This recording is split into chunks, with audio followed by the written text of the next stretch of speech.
오늘 말씀은 로마서 3장 21절부터 22절 말씀입니다. 이제는 율법 외에 하나님의 한 의가 나타났으니 율법과 선지자들에게 증거를 받은 것이라. 곧 예수 그리스도를 믿음으로 말미암아 모든 믿는 자에게 미치는 하나님의 의인이 차별이 없느니라. 예, 오늘 이 말씀 가지고 함께 말씀 나눌 건데요. 제가 주제의 말씀을 이렇게 정했습니다. 믿음은 이 정도 수준이어야 한다.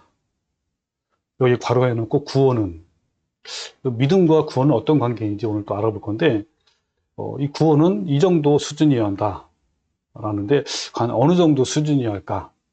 아마 그 아래에 있는 그 배경 화면을 보면 얼핏 우리가 짐작을 할 수 있을 것 같습니다. 자, 오늘 이 부분을 함께 알아보겠습니다. 자, 아까 얘기한 것처럼 이 믿음과 구원은 어떤 관계가 있을까요? 이 베드로전서 1장 9절에 이런 말씀이 있어요. 믿음의 결국 곧 영혼의 구원을 받음이라 했는데, 이 결국이란 말이 마침내, 결과를 말하는 거야. 그러니까 믿음의 긴 과정을 통해 마침내 얻은 결과는 곧 영혼의 구원을 받음이라 라고 말씀하는 거예요. 그래서 오늘 제가 제목을 이렇게 정한 거예요. 믿음, 괄호에는 꼭 구원.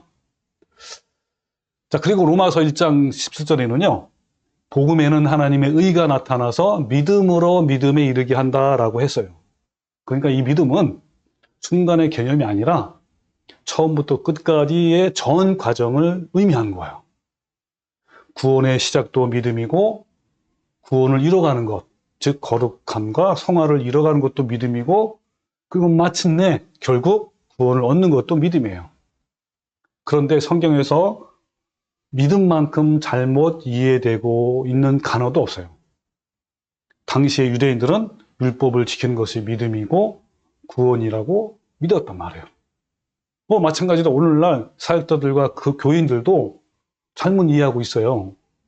그래서 오늘 본문 말씀을 통해서 믿음과 구원, 복음, 자, 이런 것이 무엇인지 정리가 되는 시간이 되어지길 바라는 마음으로 시작하겠습니다. 자, 먼저 지난 시간에 배운 내용을 간단히 한번 정리를 해봅시다. 이 당시 유대인들은 율법과 할례를 받았기 때문에 이방인들은 죄인이지만 자신들은 의롭다라고 착각을 하고 오히려 이방인들을 정죄하고 그리고 판단했단 말이에요. 자, 이런 상황에서 로마서 3장 9절에서 유대인이나 할례인이나 다 죄 아래에 있다고 우리가 이미 선언했다라고, 즉 모든 인간은 죄인이다라고 말한 거예요. 바로 이 3장 9절이 로마서 1, 2, 3장의 결론인 거예요. 그리고 10절, 이어서 10절에는 율법과 할례를 행함으로 의롭다고 자랑하는 유대인들을 향해서 구약 성경을 보여주면서, 자, 봐라, 너네들이 얼마나 죄인인가를 밝히 드러내고 있어요. 그리고 이제 19절로 이어지는데, 이 19절부터는 율법의 역할, 즉 율법을 주신 목적에 대해서 설명하고 있단 말이에요. 자, 이 부분은 함께 한번 성경을 봅시다. 자, 3장 19절에 우리가 알거니와 무릇 율법이 말하는 바는 율법 아래에 있는 자들에게 말하는 것이니 이는 모든 입을 막고 온 세상으로 하나님의 심판 아래에 있게 합니다. 그러므로 율법의 행위로 그의 앞에 의롭다 하심을 얻을 육체가 없나니 율법으로는 죄를 깨달음이라 했단 말이에요. 그러니까 율법은 우리의 숨은 죄를 밝히 드러내서 그 죄로 말미암아 심판이 있다, 즉 심판 고지서를 알리는 거죠. 그리고 영원한 사망이 있음을 계속 고지하는 거예요. 이게 사망 고지서. 그래서 우리가 율법을 심판 고지서 또는 사망 고지서라고 이렇게 말을 합니다. 그러니까 율법이나 양심을 통해서 나의 죄를 깨닫게 되면 진정한 성도는요, 죄책감으로 마음이 쓰리고 아프고 때로는 좌절감과 비참함이 몰려오기도 하는 거야. 우리가 주님을 만나고 구속을 받으면 내 안에 내주하시는 거룩한 성령님과 또 내 안에 여전히 살아있는 육신의 소욕이 치열하게 싸움해요. 바로 이것이 지난 시간에 배운 진짜 영적 전쟁이에요. 그래서 갈라디아서 5장 10절에는 육신의 소욕과 성령이 서로 대적한다라고 말씀하고 있어요. 좀 읽어볼까요? 육체의 소욕은 성령을 거스리고 성령은 육체를 거스리나니 이 둘이 서로 대적함으로 너희가 원하는 것을 알지 못하게 하느니라 했어요. 그러니까 우리 안에 내주하시는 성령님은 육신의 소욕을 죽이기 위해서 계속 율법과 양심을 통해서 너 안에 육신의 소욕이 있고 탐심이 있고 부패하다, 이걸 계속 깨닫게 하시고, 그리고 그 소욕을 죽이지 아니하고 계속 범죄하면 심판을 받았고, 이게 바로 심판구지서죠. 그리고 사망, 둘째 사망에 이를 것이다라고 계속해서 고지한다. 그런데 이때 진정한 성도라면 율법과 양심을 통해서 자신의 부패하고 타락한 죄성을 알게 되고 그 죄 때문에 마음이 아프고 그 죄가에서 벗어나려고 몸부림치게 돼요. 이 부분을 로마서 7장에 바울의 간증과 고백을 통해서 자세히 알 수 있어요. 자, 그 부분을 또 한번 화면을 통해 봅시다. 자, 7절에 보면 그런즉 우리가 무슨 말 하리요? 율법이 죄냐? 그럴 수 없느니라. 율법으로 말미암지 않고는 내가 죄를 알지 못하였으니, 곧 율법이 탐내지 말라 하지 아니었더라면 내가 탐심을 알지 못하였으리라 했단 말이에요. 자, 이 말씀은요, 바울의 고백인데, 바울은 율법, 특히 10계명 중에 10번째 계명이죠. 탐심은 죄라고 했기 때문에 자신의 죄를 깨닫게 된 거예요. 결국 사도 바울이 깨닫는 것은 자신 안에 있는 부패하고 타락한 마음, 즉 육신의 정욕과 탐심의 정체를 알게 된 거란 말이에요. 이렇게 탐심을 지속적으로 품는 것이 사망에 이르는 큰 죄임을 깨달은 바울은 9절에서 뭐라고 고백하냐면, 전에 율법을 깨닫지 못했을 때에는 내가 살았더니 계명 이름의 죄는 살았고 살아나고 나는 죽었도다라고 고백을 한 거예요. 이게 무슨 말이냐면, 이 바울이 율법의 역할을 깨닫지 못했을 때는, 즉 탐심 자체가 죄라는 것을 깨닫지 못했을 때는 마치 자신이 의로운 사람인 것처럼, 즉 율법을 잘 지키는 사람처럼 자신이 막 살아있어요. 그러나 탐심 자체가 사망에 이르는 큰 죄라는 것을 알게 된 바울은 오히려 영적으로 사망에 이른다는 것에 대해서 깊이 탄식하고 있어요. 아, 내 안에 육신의 정욕과 탐심이라는 죄가 있다니, 아, 이제 나는 사망에 이르렀구나, 이를 어찌하면 좋은가라고 탄식합니다. 그러니까 육신의 정욕과 탐심이 살아있는 상태에서 탐내지 말라라는 하나님의 계명이 바울에게 막 적용이 되니까 자신의 죄는 더욱 드러나고, 바울은 그 죄로 말미암아 사망과 고통 가운데 놓이게 된 것을 알게 된 거죠. 그래서 바울은 죄와 사망으로 고통과 탄식을 하는데, 그 과정이 리얼하게 바로 22절에 나와요. 자, 볼까요? 내 속으로는 하나님 법을 즐거워하여, 그리고 내 지체 속에서 한 다른 법, 육신의 소욕과 탐심이죠. 이것이 내 마음에 올라온단 말이에요. 그러다 보니까 싸워요. 그런데 내 지체 속에 있는 죄의 법으로 나를 사로잡아온 걸 본도다. 네, 만만치 않단 말이에요. 그러면서 오라 나는 곤고한 사람이로다, 이 사망의 몸에서 누가 나를 건져내라 라고 탄식하는 거야. 그 과정이 갈라디아서 5장 10절에 바울은 또 이렇게 말하는 거야. 육신의 소욕은, 육체의 소욕은 성령을 거스리고 성령은 육체를 서로 거스리나니 이 둘이 서로 대적함으로 너희가 원하는 것을 알지 못하게 한다라고 이렇게 말씀한 거예요. 그러니까 진정한 성도라면 이런 내적 싸움이 있어요. 그런데 이런 영적 싸움, 내적 싸움이 없다라는 것은요, 이미 육신의 소욕에 지배에 당했다는 증거이고, 또는 잘못된 교리를 믿기 때문에 그런 거야. 이와 같이 율법은 그 계명을 지키려는 성도들로 하여금 마음이 파탄하게 되어서 예수님께로 가게 해요. 예수님께 가서 구걸하고 애통하고 통회한단 말이에요. 자, 이것은 야곱이 야복강가에서 생사를 걸고 벼랑 끝에서 하나님과 대면하여 씨름하는 것 같은 거예요. 자, 이 부분에 대해서는 지난주에도 했고, 그리고 구원론 시리즈에서 자세히 나옵니다. 이 부분을 호세아 선지자는 하나님과 씨름했다라는 것을 뭐라고 했냐면, 하나님을 끝까지 붙들고 울면서 간구했다라고 표현했단 말이에요. 그래서 이렇게 정리하면 굉장히 중요한 정리입니다. 하나님과 씨름한다. 다 같은 말은 뭐냐면, 하나님 걸 끝까지 붙들고 애통하고 울면서 간구했다. 그리고 끝까지 필기까지 죄와 대항해서 싸우다. 그리고 범죄하는 눈과 발과 손을 찍어버릴 정도로 그렇게 했단 말이에요. 그리고 더 중요한 것은 육신의 정욕과 탐심을 십자가에 못 박았다 같은 말이에요. 또 우리가 지난번에 배웠던 로마서 2장 19절에 마음의 할례를 받는 거, 내 마음에 칼로 베는 거를 말하는 거예요. 자, 그런데 이렇게 할 수 있는 것은요, 하나님을 신뢰하기 때문에, 믿음 때문에 그런 거예요. 그러니까 하나님을 전적인 믿음으로 이렇게 하는 거란 말이에요.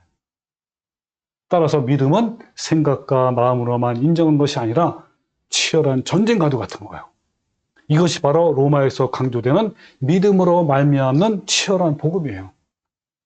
이처럼 율법으로 괴로워하는 사람들에게 또 다른 생명의 길이 있다는 것을 말씀하시는데, 이것이 바로 예수 그리스도를 믿음으로 말미암는 열매를 말해요. 자, 이것이 두 번째 율법의 적극적 역할인데, 그게 갈라디아서 3장 24절에 잘 나타나 있어요. 자, 뭐냐면 이같이 율법이 우리를 그리스도께로 인도하는 초동교사다 그랬어요. 몽학 선생이다 그랬단 말이에요. 그럼 예수님께 가서 뭘 하냐? 바로 7장 4절이나 로마서 7장 4절. 그러므로 형제들아 너희도 그리스도의 몸으로 말미암아 율법에 대해서 죽임을 당해왔으니 왜냐하면 이는 다른 이곳 죽은 자 가운데 살아나시니 예수님이죠. 예수님에게로 가서, 즉 예수님께로 데리고 가서 우리가 하나님을 위하여 열매를 맺게 하렴이라 라고 했단 말이에요. 율법은요, 우리가 그리스도께로 향하도록 하여 열매를 맺게 하는 거예요. 곧 율법은 우리가 살아있는 동안 계속 따라다니면서 너는 죄인이며 심판을 받을 것이다 라고 고지한 거예요. 이것 때문에 우리는 더욱 주님께로 향하게 돼요. 그 결과 열매를 맺게 된다는 뜻이에요. 근데 여러분 신약에 보면요, 헬라어로 칼포스라는 열매에 대해서 여러 구절이 나와요. 근데 이것을 종합해 보면 바로 성령의 9가지 열매로 귀결이 돼요. 그 열매가 바로 갈라디아서 5장 22절 말씀이에요. 사랑, 실학, 화평, 오래 참음, 그 다음에 자비, 양선, 충성, 온설자인데 이것은 그냥 우리한테 없는 거예요. 이것은 오직 예수 그리스도의 성품이고 주님의 거룩한 형상이란 말이에요. 자, 또 이 사랑을 15가지로 분류한단 말이에요. 그래서 이것은 고린도전서 13장 7절, 4절부터 7절 말씀인데 이것도 다 예수님의 성품, 예수님께서 먼저 나에게 이렇게 사랑하신 거예요. 나에 대해서 오래 참고 온유해주고 시기하지 않으시고 했단 말이에요. 그런데 이런 예수님의 성품을 점점점 닮아가는 거, 자, 이게 열매란 말이에요. 그래서 마태복음 7장 19절에 뭐냐면 아름다운 열매를 맺지 아니하는 나무마다 지켜 불에 던져지느니라. 그러므로 그들의 열매로 그를 알리라 했단 말이야. 그러니까 이 열매가 있는 거 없는 거는 심판의 근거예요. 자, 이 과정을 다시 한번 설명하면 부패한 죄성을 가진 우리가 어떤 사건의 계기로 육신의 소욕이 내 마음으로부터 나올 때 율법은 그 죄를 밝히 드러내서 심판과 사망의 있음을 계속 고지할 것이에요. 그런데 성도들은 이것 때문에 더욱 예수님께로 향하게 돼 있어요. 즉 하나님과 씨름하기 위해서, 탐심과 정욕을 십자가에 못 박기 위해서 가난한 심령과 애통하는 마음으로 예수님께 계속 나가는 거예요. 이럴 때마다 하나님은요, 우리 마음에 사랑과 희락과 화평을 부어주셔가지고 타인에 대해서, 그 왼수에 대해서도 오래 참을 수 있고 자비할 수 있고 양선할 수 있는 그런 열매를 맺게 해요. 또 이어서 충성과 온유와 절제라는 열매를 맺게 하신단 말이에요. 즉 한 문장으로 표현하면 주님의 성품을 점점 닮아가게 한다라는 거예요. 내 자아와 육신의 정욕과 탐심을 죽이는 일은 내 자신이 할 수 없어요. 그 누구도 할 수 없단 말이에요. 오직 하나님만 하실 수 있는 거야. 그러기 때문에 하나님과 씨름하는 거예요. 하나님과 씨름할 때 육신의 정욕과 탐심을 십자가에 못 박을 때 큰 아픔과 고통이 있어요.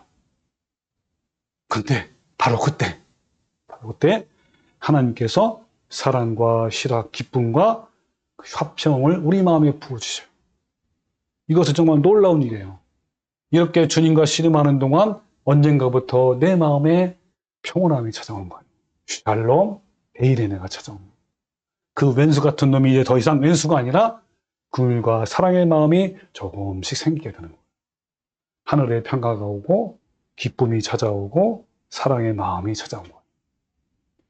이런 모든 과정이 믿음으로 말미암은 거예요. 예수 그리스도를 전적으로 신뢰하기 때문에 그 믿음으로 세상과 죄와 싸워 거룩함을 이루어서 결국 영생을 얻는 거예요. 구원의 시작도 믿음이고 거룩함과 성화 이루는 즉 구원을 이뤄가는 것도 믿음이고 마침내 구원을 얻는 것도 믿음이에요.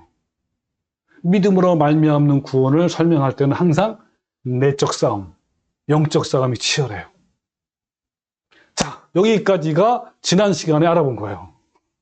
자, 이제 21절부터 나갈 겁니다. 근데 여러분, 이 지금까지 배운 거, 지난 시간과 방금 제가 지난 시간에 배운 거를 간략하게 복습을 했는데, 이 부분이 너무너무 중요해.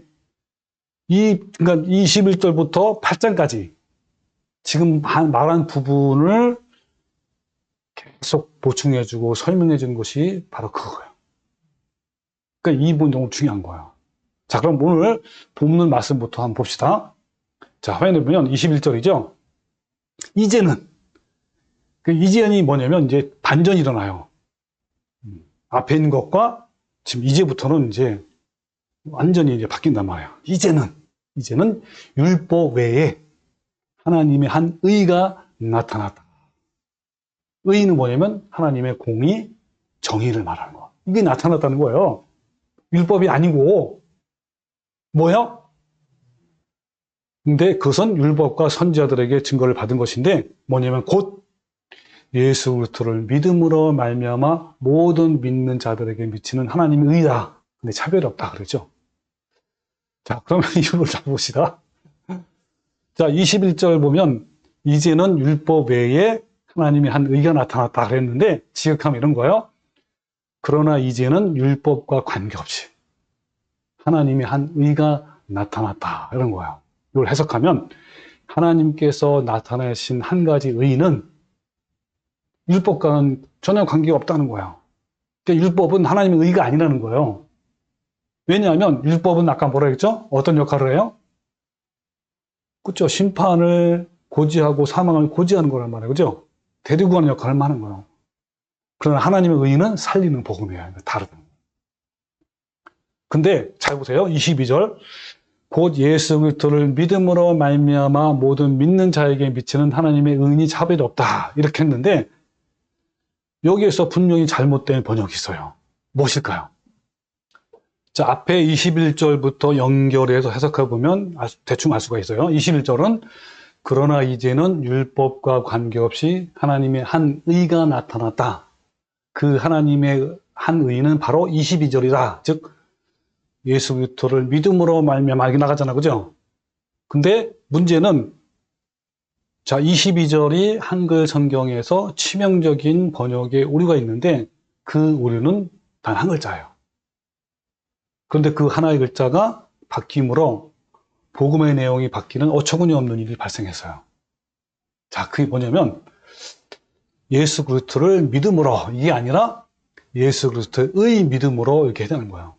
여러분, 르과 의는 너무너무 차이가 나요. 르는 목적격이고 의는 소유격이에요. 근데 헬라 원문과 영어 성경에는 예수 그리스도의 믿음으로라는 소유격으로 썼어요. 그런데 유독 이 한글 성경에만 예수 그리스도를 믿음으로 이 목적격으로 썼단 말이에요. 자, 원문, 헬라 원문에 보면, 자, 이 부분을 제가 캡처해 왔습니다. 한번 캡처를 보면 알 수가 있어요. 자, 요 21절인데, 22절에 크리스토.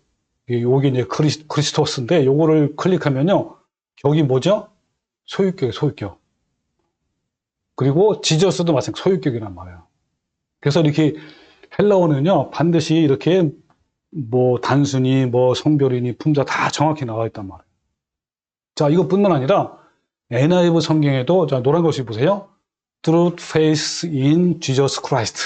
그러니까 예수 그리스도 안에 있는 믿음을 통해서 그 무슨 말이죠? 예수 그리스도의 믿음을 통해서 같은 말이죠. 자, 그 다음에 KJV 성경도 by faith of Jesus Christ. 그러니까 예수 그리스도의 믿음에 의해서, 그죠? 그러니까 예수 그리스도의 믿음으로 이렇게 한단 말이에요. 따라서 어때요? 예수 그리스도를 믿음으로가 아니라 예수 그리스도의 믿음으로 변경을 해야 되는 거야. 번역을 해야 되는 거야. 자, 그럼 여러분 굉장히 중요합니다. 그래서 예수 그리스도를 믿음으로와 예수 그리스도의 믿음으로는 어떤 차이가 있을까요? 굉장한 차이가 나오죠? 자, 어떤 차이가 있냐면 예수 그리스도를 믿음으로는 예수 그리스도를 믿는 누가 있다, 그죠? 그러니까 내가 예수님을 믿는 거잖아요. 그것처럼 누가 있단 말이에요. 누가 믿는 것이고 예수 그리스도의 믿음은 예수님의 믿음 그 자체를 말하는 거예요. 그러면 예수 그리스도의 믿음은 어떤 믿음인가요? 당연히 예수님이 하나님께 가지셨던 믿음, 곧 하나님에 대한 믿음이에요. 이 믿음을 가리켜서 하나님의 의라고 부르는 거예요. 그러니까 하나님의 의는 나의 믿음이 아니라 누구의 믿음이에요? 하나님의 믿음이에요. 예수님의 믿음이란 말이에요. 예수님의 믿음이 하나님의 의라고요. 자, 그런데 예수 그리스도를 믿음으로라고 한다면 내가 예수님을 믿으면 그것이 하나님의 의다라고 그런 뜻이 되는 거야. 그러니까 나의 믿음이 하나님의 의가 되는 거야. 이게 잘못됐단 말이야, 이게. 원문에는 뭐라냐면 예수 그리스도의 의 믿음으로라고 되어 있는 거야. 그러니까 예수님이 하나님께 가지고 있던 그 믿음, 이것이 바로 하나님의 의가 되는 거예요. 그러니까 예수님의 믿음이 하나님의 의란 말이에요. 자, 이와 같이 글자 하나의 내용이 완전히 다르게 되는 거예요. 하나로 인해서. 따라서 22절을 올바르게 번역하면 이런 겁니다. 예수님이 하나님께 가지고 있던 그 믿음, 즉 예수 그리스도의 믿음, 이것이 바로 하나님의 의란 말이에요. 근데 이제는 그 의가, 잘 보세요. 이제는 그 의가 모든 믿는 자에게 향하고 있어요. 향하고 있단 말이 뭐냐면 가리키고 있다, 그 다음에 적용되고 있단 말이에요. 근데 어느 누구도 구별하지 않다. 똑같아. 똑같이 다 향하고 있단 말이에요. 그러니까 하나님의 의는 예수 그리스도께서 이 땅에 사는 동안 하나님 아버지께 보이셨던 절대적인 순종적 삶, 믿음이란 말이에요. 예수님은 이 땅에서 자신의 모든 삶을 통해 철저히 아버지께 순종하셔서 이게 예수 그리스도의 믿음이야. 그 결과 하나님의 의라고 불리는 거예요. 그러니까 진짜 믿음이라는 것이 무엇인지 예수님이 우리에게 보여주셨고 증명해 주신 거예요. 그래서 22절 원문 직역하면 그리고 예수 그리스도의 의, 믿음을 통한 하나님의 의는 모든 믿는 자들에게 향하고 있다는 거예요. 즉 가르치고 있다. 적용되고 있다는 거예요. 왜냐하면 누구든지 차별이 없기 때문이다 라고 얘기했는데 이게 구체적으로 하면 무슨 말이죠? 쉽게 해석하면 이런 거죠. 하나님을 믿는 자들이라면 예수님과 같은 믿음이 있어야 한다. 왜냐하면 누구든지 차별이 없기 때문이다. 이렇게 해석한 거야. 그러니까 만약에 하나님을 향한 예수님의 믿음과 우리의 믿음이 다르다면 우리의 믿음은 하나님의 의가 되지 않는 거예요. 우리의 믿음이 하나님의 의가 되려면 예수님의 믿음의 수준까지 이르러야 하는 거예요. 왜냐하면 예수 그리스도의 믿음이 곧 우리의 믿음으로 같아야 되기 때문인 거예요. 자, 좀 더 설명하면 예수님의 믿음이 나의 믿음이 하는데 이 믿음은 누구든지 차별이 없어야 하는 거예요. 다시 말해서 우리를 포함해서 모든 믿는 자들 역시 예수님께서 아버지께 보이셨던 믿음으로 자신을 증명해야 하는 거예요. 그러니까 예수님께서 자신의 전 삶을 통해 보이셨던 아버지께 대한 믿음으로 죽기까지 순종적인 삶이 바로 하나님의 의란 말이에요. 그런데 이제 그와 같은 의는, 그 믿음은 모든 믿는 자들에게 향하고 있다는 거야. 그러니까 우리도 믿는 자로서 어떻게 되는 거야? 마땅히 예수님의 믿음을 동일하게 실천해야 하는 거야. 이것은 누구든지 차별이 있어 없어요? 없어요. 그렇지 않으면 그 믿음은 가짜 믿음이고 죽은 믿음이에요. 예수님이 하나님을 절대적으로 믿고 순종하셨던 것처럼 우리도 그렇게 살아야 하는 거예요. 그럴 때 우리의 믿음도 하나님의 의가 되는 거예요. 믿는 자들 역시 예수님의 믿음의 삶을 살아야 하는 거예요. 이것이 참 복음이에요. 그런데 사람들은요, 복음을 공짜라고 생각해요. 그러나 복음은요, 우리에게도 예수 그리스도의 믿음을 동일하게 요구해요. 이 요구는 어떤 사람에게도 구별이 없이 다 동일하게 적용되는 거예요. 유방인이, 유대인이든 이방인이든 복음의 요구 앞에서는 차별이 없어요. 예수님께서 아버지에 대한 믿음을 통해 하나님의 의가 나타났던 것처럼 모든 믿는 자들, 이방인이든 유대인이든 역시 예수님과 같은 그 믿음을 통해 하나님의 의가 나타나야 하는 거예요. 자, 또 질문하면, 그렇다면 예수님의 믿음을 좀 더 구체적으로 설명하면 무엇이 될까요? 하나님을 향한 예수님의 믿음이 어떤 것인지 잘 나타내주는 성경 구절이 있어요. 자, 그 구절이 어디냐면 바로 히브리서 5장 7절에 잘 나타나 있습니다. 그는 누굽니까? 예수님이죠. 자, 예수 그리스도는 육체에 계실 때에 자기를 죽음에서 능히 구원하실 이에게 심한 통곡과 눈물로 간구와 소원을 올렸다 그랬단 말이에요. 바로 이 사건이 바로 뭐야? 겟세마네 동산에서 기도하신 거예요. 이것은요, 철저하게 하나님을 의지한 거예요. 바로 하나님에 대한 예수님의 믿음이란 말이에요. 전적인 믿음이에요. 그리고 그의 경건하심으로 말미암아 들으심을 얻었느니라. 그가, 잘 보세요. 그가 아들이시면서도 받으신 고난으로 순종함을 배워서, 이것이 바로 하나님에 대한 예수님의 믿음이죠. 그래서 온전하게 되셨은즉 자기에게 순종하는 모든 자에게 영원한 구원의 근원이 되셨다라고 말씀하신 거예요. 자, 이걸 좀 해석하면 한 문장으로 표현하면 이런 거예요. 예수 그리스도는요, 하나님의 의를 이루기 위해서 믿음으로 고난의 십자가를 지시고 그 십자가에 못 박히셔서 인류의 구원의 길을 열어놓으셨단 말이에요. 자, 이것이 아버지 하나님을 향한 예수 그리스도의 믿음이고 하나님의 의예요. 자, 그러면 잡으세요. 이처럼 예수님의 믿음은 고백만 하는 것이 아니라 치열한 거예요.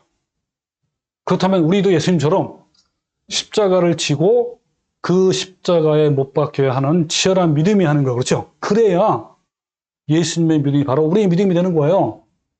그래서 예수님도 그렇고 사도 바울도 어떤 말씀이냐면 예수님이 십자가를 지시고 못 박히신 것처럼 너희들도 십자가를 지고 그 십자가에 못 박혀라 라고 말씀했어요. 자, 볼까요? 먼저 예수님이 마태복음 10장 38절에 뭐라 하냐면 자기 십자가를 지고 나를 따르지 않는 자도 내게 합당하지 아니하니라 그랬죠. 이걸 좀 더 쉽게 해석하게 제가 좀 더 얘기하면 자기 십자가가 뭐냐면 이것은요 예자예요. 잘못 해석하면 안 돼요. 예자, 즉 나의 뭡니까? 정욕과 탐심이란 말이에요. 내 안에 있는 육신의 정욕과 탐심이에요. 이거를 십자가를 진단 말이 뭡니까? 십자가를 지고 어디를 가요? 골고다에서 못 박히는 거 아닙니까? 그러니까 십자가를 왜 지냐면 못 박히게 하는 거야. 그러니까 못 박히는 거예요. 또 따르다가 아클로데오인데 붙어서 삶을 모방하다 예수님을 닮다는 거야. 그러니까 따르지 아니하는 자, 이 무슨 말이죠? 예수님을 닮지 않는 자 이런 거예요. 그리고 합당하다가 뭐냐면 악시오스, 가치 있다, 관계 있다 이런 거예요. 그러니까 내게 합당하지 않단 말은 아무런 관계가 없단 말이에요. 자, 이것을 한번 해석을 하면 이런 게 돼요. 나의 옛자, 즉 육신의 정욕과 탐심이야. 이것을 십자가에 못 박아 죽여서 예수님을 닮아가는 삶을 살아내지 아니하는 자는 예수님과 함께할 가치가 없으며 아무 관계도 없다 이렇게 하는 거예요. 즉 예수님은요 분명히 내가 십자가를 지고 못 박힌 것처럼 너희들도 자아를 십자가에 못 박혀야 한다. 그렇지 아니하면 예수님과 함께할 가치가 없으며 아무 관계 없다라고 분명히 하신 거예요. 또 누가복음 9장 23절에 또 무리에게 이르시되 아무든지 나를 따라오려거든, 그죠? 자기를 부인하고 날마다 자기 십자가를 지고 나를 쫓아야 된다라는 거예요. 십자가에 못 박힌다는 거예요. 날마다. 날마다 지고 날마다, 그죠? 네. 계속. 그러니까 자기를 부인하고 자기 십자가를 지는 건 아까 뭐라 했죠? 내 옛자의 죽음은. 그러니까 육신의 정욕과 탐심을 십자가에 못 박는 것을 말하는 거예요. 자, 이번에는 사도 바울이 뭐라 그러냐면 갈라디아서 5장 24절에 그리스도 예수의 사람들은 지금 무슨 말이냐면 오늘 본 말씀 연결하면 예수님의 믿음을 가진 사람들은 육체와 함께 그 정욕과 탐심을 십자가에 못 박아 왔느니라 해야죠. 그죠? 왜요? 현재 완료형이에요. 네, 아까 좀 날마다 그 같은 말이에요. 날마다. 그러니까 못 박혀 온 거야. 계속 앞으로 못 박힌 거고. 자, 이런 사람이 예수님의 사람이에요. 즉 예수님의 믿음을 가진 사람이에요. 그러니까 예수님의 믿음을 가진 사람은 어때야 된다고요? 날마다 그 정욕과 탐심을 십자가에 못 박아야 하는 거예요. 그래서 실제로 사도 바울은요, 육신의 정욕과 탐심을 날마다 십자가에 못 박아 죽이는 삶을 살았어요. 뭐라고 고백하냐면 고전 15장 31절에 나의 자랑을 두고 단언하니 나는 날마다 죽노라 했잖아. 날마다 예수님의 말씀을 그대로 실천했단 말이에요. 그리고 갈라디아서 2장 20절에 어마어마한 사도 바울이 고백을 해요. 정말 중요한 고백이에요. 뭐냐면 아까 내가는 뭐라 그랬죠? 사도 바울인데 좀 더 구체적으로 말하면 사도 바울의 자아가, 즉 자신의 육신의 정욕과 탐심이란 말이야. 내가 그리스도와 함께 십자가에 못 박혔나니가 아니라 못 박혀 왔나니. 현재 완료형. 그런즉 그 결과야, 결과. 그 결과는 어떤다? 그러니까 이 사도 바울이 날마다 죽었단 말이에요. 십자가에 못 박아왔어요. 자기 자아를. 그 결과가 뭐라고요? 이제는 내가 사는 것이 아니요 오직 내 안에 그리스도께서 사시는 것이라. 이렇게 해요. 자, 아까 말한 대로 육신의 정욕과 탐심을 십자가에 못 박는다는 말은 죄의 문제로 인해서 하나님과 씨름한다. 끝까지 붙들고 애통하고 간구한다. 피흘까지 죄와 행을 싸운다. 눈과 손과 발을 찍어내버린다. 다 같은 말이죠. 그죠? 자, 그러면 정리하면 이런 겁니다. 이렇게 날마다 육신의 정욕과 탐심을 십자가에 못 박으면 그 결과, 어떻다는 그 결과? 내가 사는 것이 아니요 오직 내 안에 누가 사는 거야? 예수님께서 사는 거잖아요. 그 말이 뭐냐면 못 박으면 그 결과 육신의 정욕과 탐심의 마음이 점점점 없어져요. 내가 없어져. 내가 없어지는 건 뭐예요? 내 안에 있는 그러한 부패한 죄성이 점점 없어진단 말이에요. 그리고 내 안에 주님의 성품이 점점 생기는 거예요. 풍성해져서 주님을 닮아가는 거예요. 이것이 바로 오직 내 안에 누가 사시는 거예요? 예수님이 사는 거예요. 자, 결론을 말하면 이런 겁니다. 하나님에 대한 예수 그리스도의 믿음은 인류의 구원을 위해서 십자가의 죽기까지 순종한 것인데 이제 우리도 동일한 믿음으로 어떻게 되는 거예요? 날마다 육신의 정욕과 탐심을 십자가에 못 박아서 주님을 닮아가는 삶을 살아야 하는 거예요.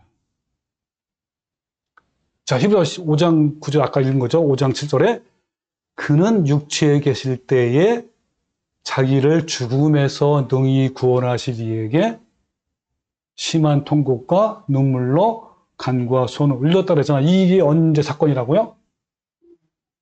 겟세마네 동산에서 기도하시는 예수님의 기도예요.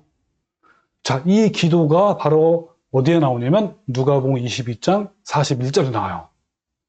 자, 무릎을 꿇고 기도하여 이르시되 세 번째 이제 기도하신 거예요. 아버지여, 자 보세요. 아버지여 만일 아버지의 뜻이거든 이 잔을 내게서 옮기소서.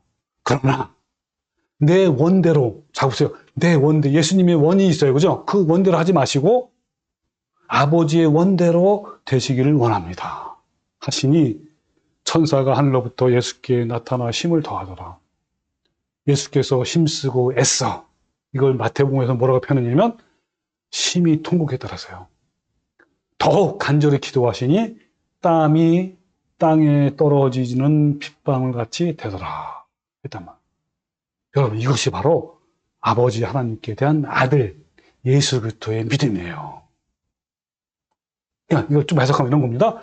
예수님은요, 인류의 모든 죄를 전가받지 않고 그냥 십자가에서 죽기를 원하셨어요. 그래서 예수님은 하나님께 그렇게 고민하고 통곡하시면서 이 잔이 지나가도록 기도하신 거예요. 예수님은요, 죄가 없으신 거룩한 분이세요.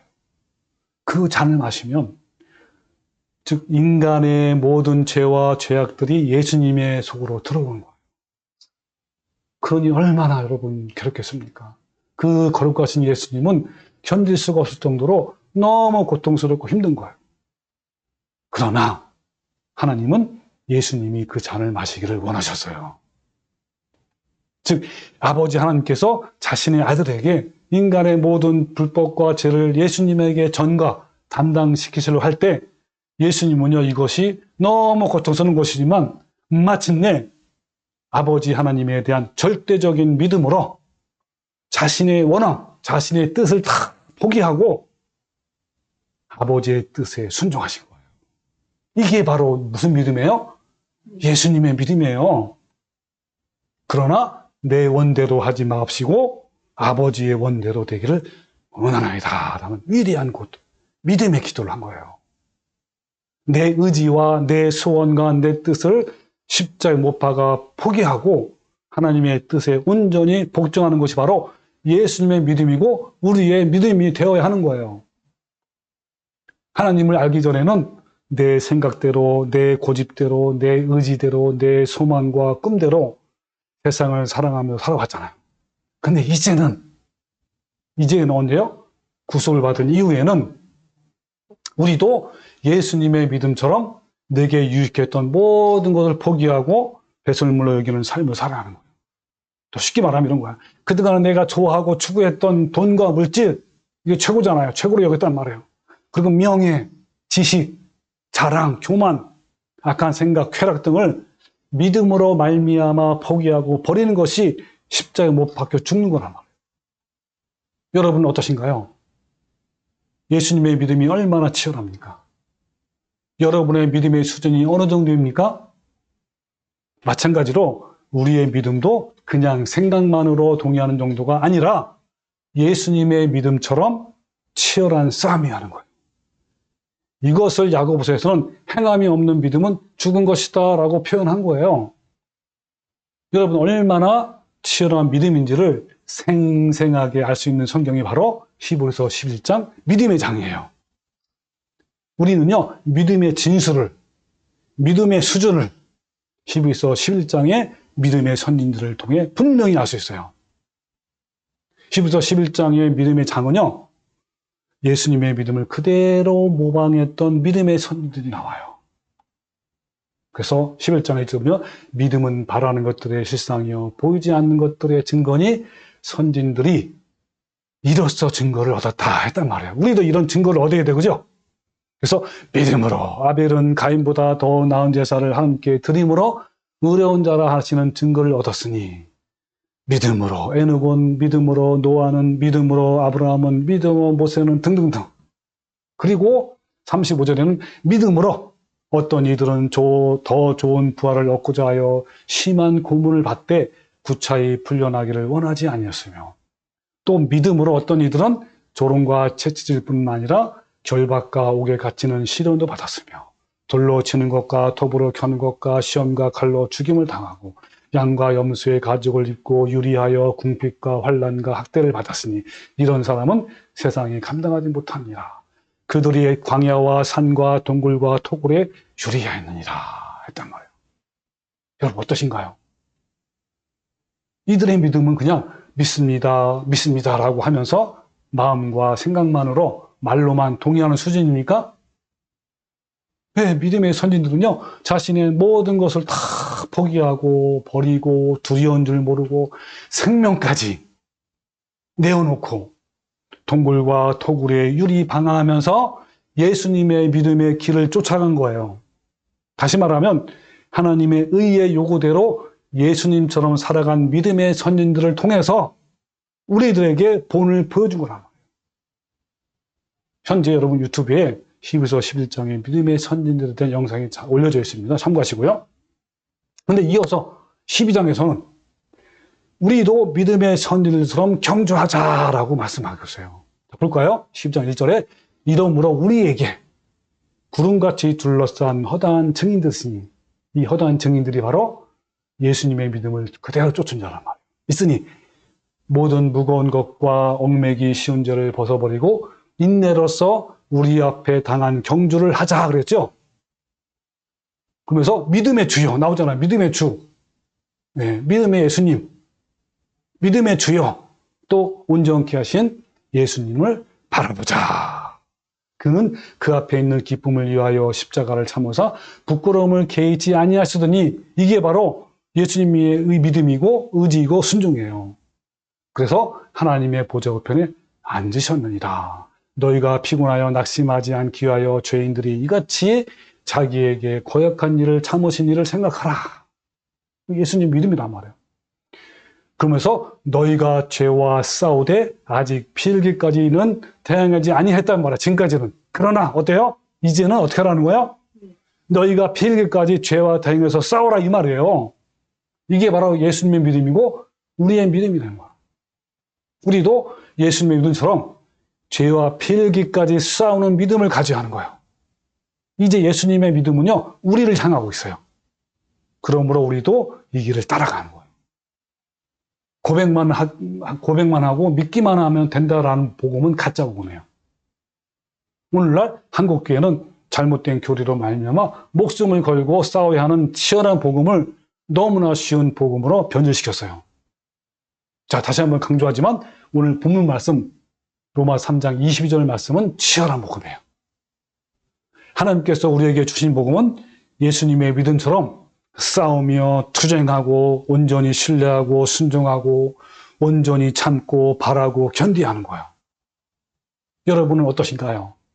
어떤 복음을 믿습니까?